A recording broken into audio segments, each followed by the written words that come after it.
ಮೈಸೂರಿನಲ್ಲಿ 3ನೇ ದಿನ ಮಹಾಮಂಗಳಾರತಿ ಸಂಜೆ ಪೂಜೆನೂ ಕೂಡ ನಾವೇ ವಹಿಸ್ಕೊಂಡಿದ್ವಿ. ನಿಮಗೂ ಕೂಡ ದೇವರು ಒಳ್ಳೇದು ಮಾಡಲಿ. ನನಗೆ ಮೊದಲು ತುಂಬಿದ್ರು, ಅಂದರೆ ಒಳ್ಳೇದಾಗಲಿ ಅಂತ ನಮ್ಮ ತಂದೆ ತಾಯಿಗೆ ಹೂನ ಹಾಕಿ ಏನೇನೋ ಪೂಜೆ ಎಲ್ಲ ಮಾಡಿದ್ರು. ನಮಗೆ ಮತ್ತು ನಮ್ಮ ಮನೆಯವ್ರ ಫ್ರೆಂಡ್ಸ್ಗೆ ಎಲ್ಲರಿಗೂ ಮಾಡಿದ್ರು. ಆದರೆ ಆ ವಿಡಿಯೋಗಳೆಲ್ಲ ನನಗೆ ಮಿಸ್ ಆಗೋಗಿದೆ.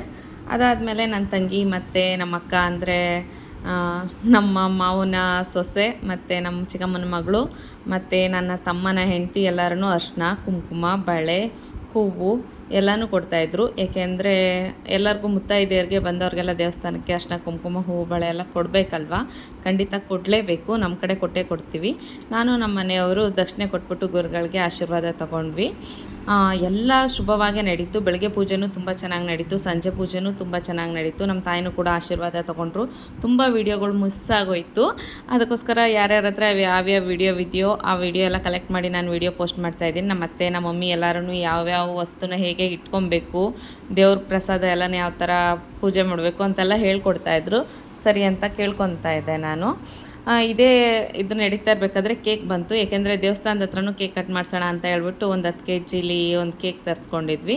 ನಮ್ಮ ಅತ್ತೆ ಮತ್ತು ನನ್ನ ತಮ್ಮಂದಿರೆಲ್ಲ ಸೇರಿ ಕೇಕ್ನ ಅರೇಂಜ್ ಮಾಡ್ತಾರೆ.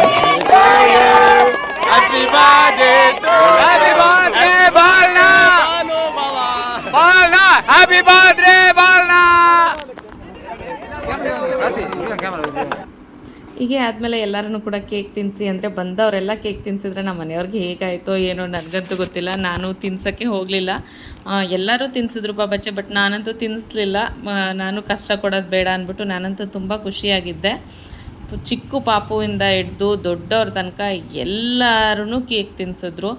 ಇದೇ ಥರ ಎಲ್ಲರೂ ಕೇಕ್ ತಿನ್ನಿಸ್ತಾ ಇದ್ರೆ ಅಲ್ಲಿ ಇರೋ ಮಕ್ಕಳನ್ನ ಕಂಟ್ರೋಲ್ ಮಾಡೋಕ್ಕೆ ಆಗ್ತಿರ್ಲಿಲ್ಲ ನಮಗೆ. ಚಿಕ್ಕ ಪಾಪುಗಳಲ್ವ, ಬೈಯೋಂಗೂ ಇಲ್ಲ, ಏನು ಹೇಳೋಂಗೂ ಇಲ್ಲ. ತುಂಬಾ ಗಲಾಟೆ ಮಾಡ್ತಾಯಿದ್ರು ಮಕ್ಕಳು. ಅಂದರೆ ಕೇಕ್ ಕಟ್ ಮಾಡಿ ಕೊಟ್ಬಿಡಿ ಅಂತ ಹೇಳ್ಬಿಟ್ಟೆ ನನ್ನ ತಂಗಿಗೂ ನಮ್ಮ ಅತ್ತೆಗೂ ಎಲ್ಲರಿಗೂ ಬಂದವ್ರಿಗೆಲ್ಲ ಕೇಕ್ ಕಟ್ ಮಾಡಿ ಕೊಡ್ತಾಯಿದ್ರು.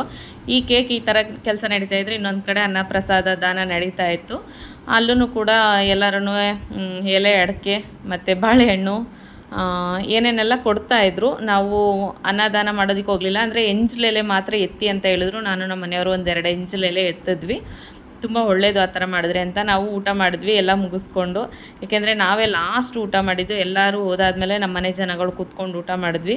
ಅಷ್ಟರಲ್ಲಿ ನಮ್ಮ ಅಪ್ಪು ಇನ್ನೊಂದು ಕೇಕ್ನ ರೆಡಿ ಮಾಡಿದ್ದ. ಬಂದು ಇನ್ನೊಂದು ಕೇಕ್ನ ಕಟ್ ಮಾಡಿ ಅವನಿಗೆ ತಿನ್ನಿಸ್ಬಿಟ್ಟು ನಾವು ಹೊರಡೋದಕ್ಕೆ ರೆಡಿ ಆದ್ವಿ. ನಮ್ಮ ಮನೆಯವರು ಮತ್ತು ನಮ್ಮ ಮನೆಯವ್ರ ಫ್ರೆಂಡು ನಾನು ಮಾಡಿಸ್ತೀನಿ ಯಾರು ಫಸ್ಟು ಕೈ ಮಾಡಿಸ್ತಾರೆ ಅಂತ ನನಗೆ ಕೈ ಮಾಡಿಸ್ತಾಯಿದ್ರು. ಸೋಗ್ಲೂದ್ರು ಎಲ್ಲರಿಗೂ. ಸೋಗ್ಲೆಲ್ಲ ವಹಿಸ್ಕೊಂಡು ರೆಡಿಯಾಗಿ ಹೊರಟ್ಬಿಟ್ವಿ. ಮತ್ತು ನಾನಿವಾಗ ಕೊಯಮತ್ತೂರಿನಲ್ಲಿದ್ದೀನಿ.